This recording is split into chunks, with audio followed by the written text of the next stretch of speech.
pala yung yung lamesa na antique. Na-assemble ko na siya. Yan o. May mga butas-butas siya. Pero hindi ko natatakpan para magmukhang talagang antique siya. Yan, dalawa siya. Dalawa sila. Pero hindi ko pa nalagyan ng yan, sa may design niya. Parang pako na ilalagay ko. Pero kahoy din yung Melina. Yan. Ganitong mga kalalapad na mga Melina. Ilan-ilan na lang itong mga to. Ganitong kalalapad. Mga nasa 26 ata to. Yung lapad niya. Tingnan natin. Sukatin muna natin. Dito nga pa pala yung stand TV. Bukas pa di-deliver.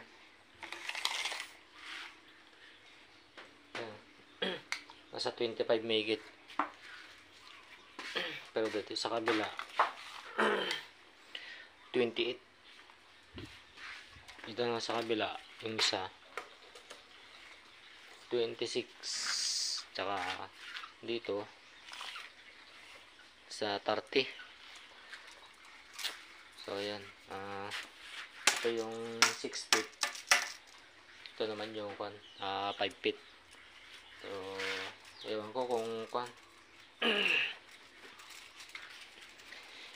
gagawin ko pa siya ng mga upuan nila. Tagdadalawa. Yung bangko din na ganito din yung design sana. Yung naisip ko na gawin din kasi lamesa wala naman upuan. Kaya kailangan siguro na gawan ko pa din ng tagdalawang upuan kabilaan yung mahaba.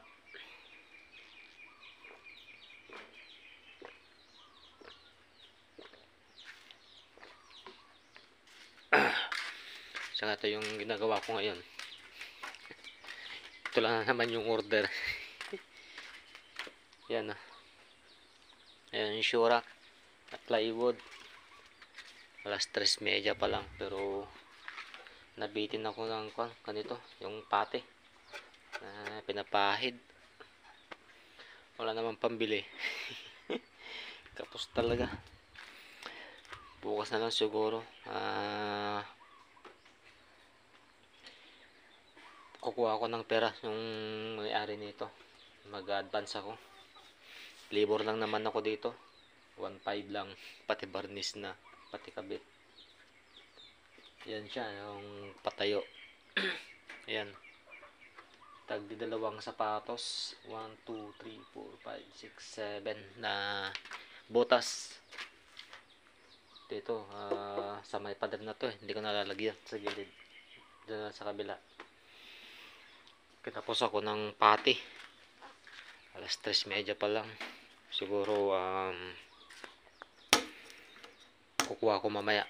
Didiretso na ako doon sa may-ari para kukuha ng advance na pangbili ng pati tsaka barnis na rin. Kasi wala talaga. Wala ang pambili ng mga barnis. Ito na lang bukas yung bayad niya. Ano lang naman to, 3 mil lang ang bayad. Baka sakaling papagawa pa yung dalawang hamba doon na may-ari din nito. Kaso sakaling bibigay yung bayad na din ang hamba. Yun lang yung mga gawa. Saglit-saglit lang, konti-konti. Tag-isa na nga lang ang lilit pa ng mga items. 1,000, 3,000, ganun lang. Ito naman yan ang balak ko nga, lagyan ko ng tagdalawang upuan na bangko, style antique din yung design. Tsaka yung sili ko kanina tibay na to. Lalagay ko dito sa niya. Tagdalawang tornilyo kasi nababaklas din siya. Yun, kagaya ng ginagawa ko dati, yung mga pinagawa na ewan ko kung na-vlog ko doon yung mga mahogany, pero dugtong na yan eh, 3 dugtong o 4 pa ata yung mga mahogany na yun, kasi maiksi lang naman, hindi naman malalapad mga yun, pero nilagyan ko na ng mga brace. Ito buo na yun oh, tibay na to.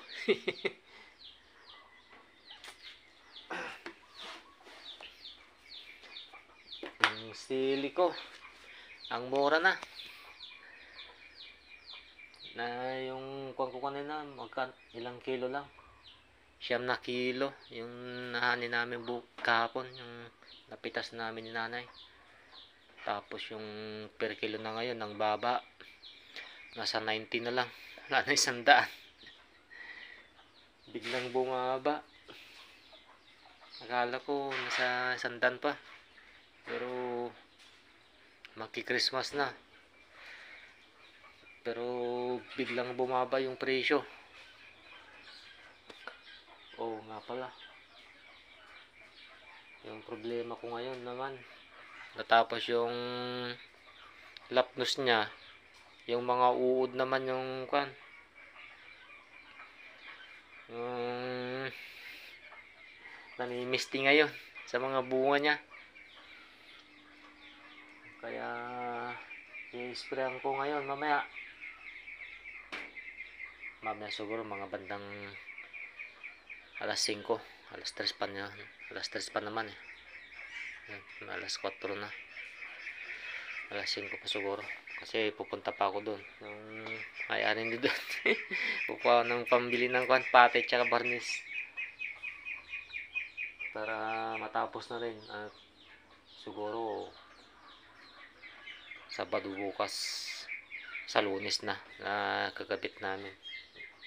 Ganun na lang yun, wala namang sarado, open naman yung ganun, sa may tabi ng pintuan nila na patayo siya.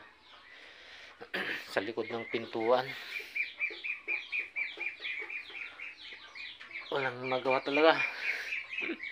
Walang gawa, ang tumal. Yung bayad naman ng sili, hindi naman binayaran na yung buo.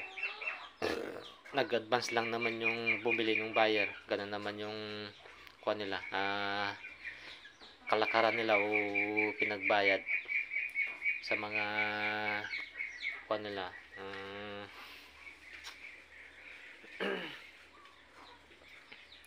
kagaya na ang ganito, ang mga nagbibenta pa-advance lang, tsaka na ibibigay pag sa sunod na binta, kung magkano yung mapagbinta nila, kasi yun nga yung presyo pabago-bago, kaya hindi nila binibigay yung talagang presyo ngayon, kasi bukas baka biglang babago, magmumura, tapos o kaya magmamahal, ganun. Kaya hindi nila binibigay ng buo yung bayad ng sili, yung mga kahit anong gulay, yung mga buyer, ganun yung nila, patakaran nila.